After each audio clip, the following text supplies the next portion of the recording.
Hi guys, and welcome back to the channel. Today I'm back with another word of encouragement, to kind of add to this little series. Yeah, I'm keeping it going. I imagine there'll be a lot of them, to be honest, that I kind of chime in with. But it's no secret that these videos are very filler, to be honest. These kind of happen when I either don't have an awful lot of time in my hands, and I just feel like chiming in with something of importance. But yeah, this today is no different. So I've thought about what I could potentially add to the discussion and things I've already spoken about before, and I've decided on it today. And it's kind of an interesting one, really, that from an angle that I don't think I've ever really spoken about before. And it's about the importance of moving on from people, because moving on from the past is one thing, but moving on from people is something entirely different. And I think it's something that I'd like to shed a bit of light on today, because again, there with all these videos, is very much it's however I'm feeling is kind of what I talk about sometimes, because I think that's the best way to handle this. If I'm going through something, there's someone out there who is as well, and I feel like letting them know that they're not by themselves in it, is a good way to go, really, and just kind of shedding a light on individual things in each video. Um, as I said, in this video's case, I want to talk about sort of moving on from people. Now, it's often far harder to do, even when compared with moving on from just events. Sometimes moving on from people is even harder. Um, I found this to be particularly difficult in basically in my whole life essentially, but certainly once entered my teens, I found it even harder to do, because I feel I've got sort of at least to some extent attachment issues. I get quite close to people very quickly, and I don't really want to leave them. I'm very loyal. You see, I'm unnaturally and unrealistically loyal, to my detriment very much, and that's an issue, really. It's proven to be one anyway. So yeah, in my time I've done my best, etc., etc. But it's the attachment issue's always been there. So I found that moving on from people's always been a bit of a difficulty. Um, to the way other people could be going through this sort of thing, I would try to attack this from an angle of um how it could be very much not a benefit to your own life if you don't move on from people who you should be. So first of all, if you should be moving on from people, let's identify what's probably the consequence if you don't.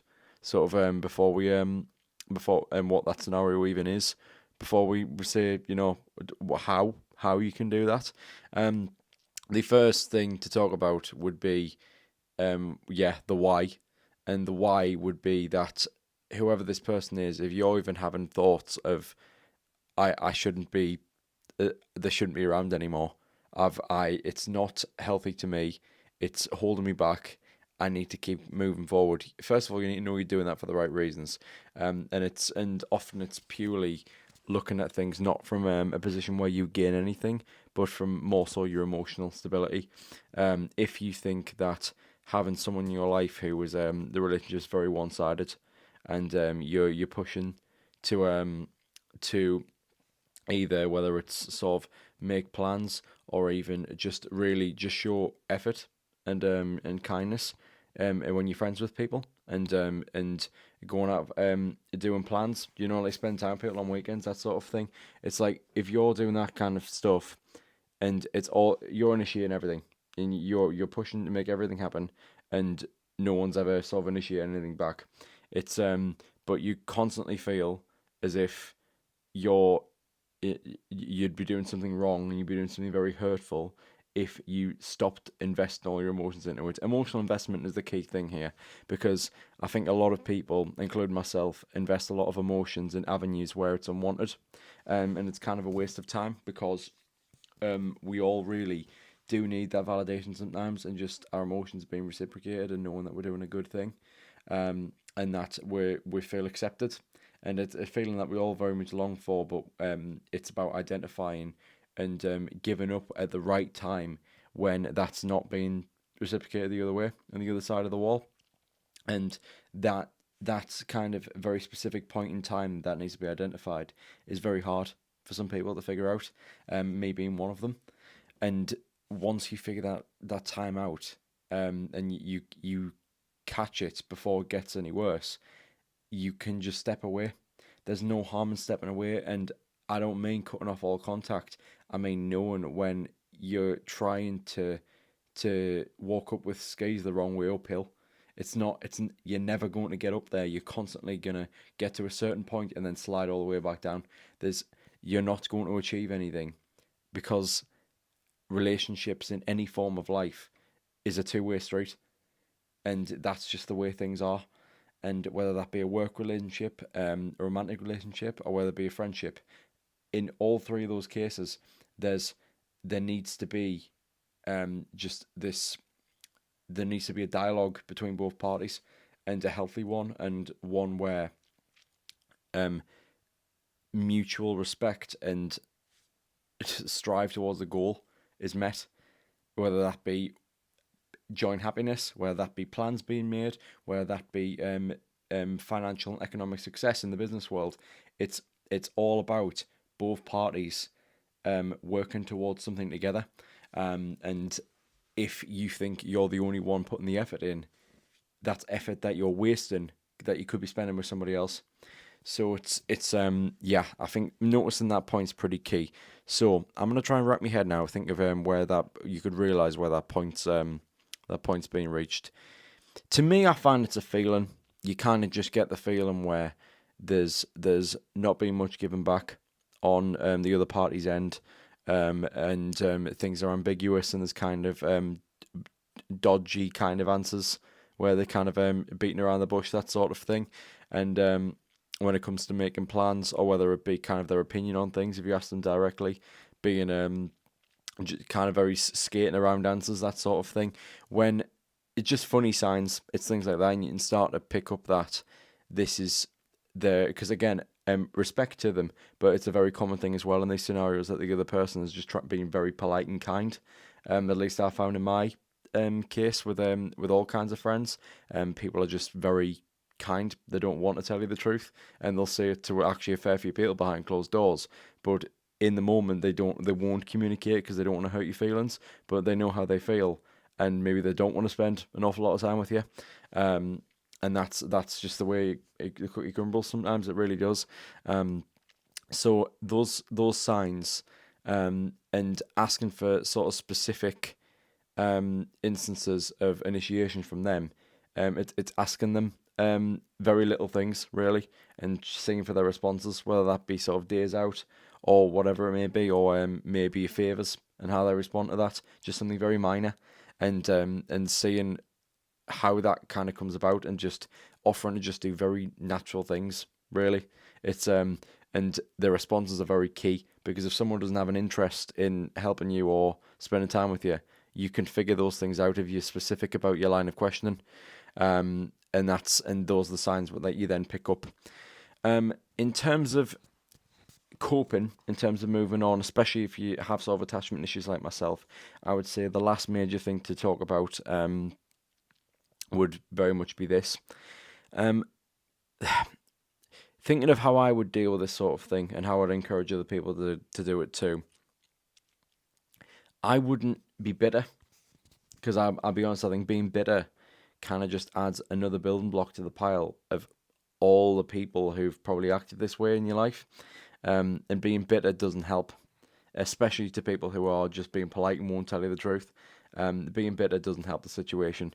You need to respect, honour, and just reminisce fondly on the nice moments that you spent with them, and realize that for whatever reason, if you may never will have been, but if you were, you aren't their priority anymore, and it's just the path that life has taken them on, and you can't fix it. There's nothing you can do to change it without force, and if you want to just let life work itself out naturally, you need to walk away, and there's nothing more that can be done. It's a crying shame, but it's the way that things are, and all you can know that if I'm trying to attack it from all three angles, with work and relationships, with friendships, and I would say, yeah, even with relationships, there is such a wide, varied pool of people to connect with in all three of those areas of life, that there will always be somebody else. There will always be somebody else. But the key thing that I want to say before I close this whole discussion point out is that an idea that I think I would highly encourage to anyone listening to this who values these little words of encouragement would be that maybe if this sort of thing happens and you think, okay, there'll always be somebody else, I'm happy for the good times, let's move on. At the same time, as painful as it is, don't ever see another human being as replaceable, because difference and variety is exciting. Yes, there will always be somebody else, and by that I mean a completely different new human being that not only has their own strengths they bring to the table, but also their own individual baggage. But there is still a loss there that needs to be acknowledged, because I don't like this idea that in business, yeah, it's a bit dodgy. With friends, probably a little more so, but especially in relationships, this idea that someone will just come along and there'll always be somebody else. And this whole fish in the sea idea, and I'll apply this to all three cases, the fact that there'll always be somebody else, it kind of discredits the person that you've lost. There is still a loss there, and that needs to be acknowledged, but in the most positive way that you can. But that's a mentality that's often adopted, that just, oh well, forget them then, they were no use to me anyway, because that's exactly it. They aren't of use to you. It's a very mutual relationship in all manners of life between two parties. It's there's got to be some give and take there. So there is a loss. There is a loss, because that exact same experience in that exact point in time, at the exact age that you are, will never happen again. There is a loss that needs to be appreciated, but from that, you can learn and grow and try new things next time, and hopefully be in a situation where the lessons that you've learned from that previous occasion will help you moving forward when the right connection comes along. So, as a closing note today, I would say, in whatever manner of life this might relate to you, the people who you feel that in life right now you just need to let go, and just let all the bad feelings that you might, in confusion in your head, you just need to let them subside.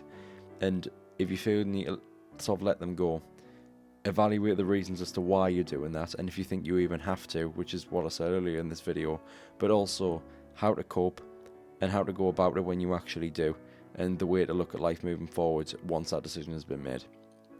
So I hope that shedding a light on that sort of topic helped one or two people today, if it's something that you've kind of been going through.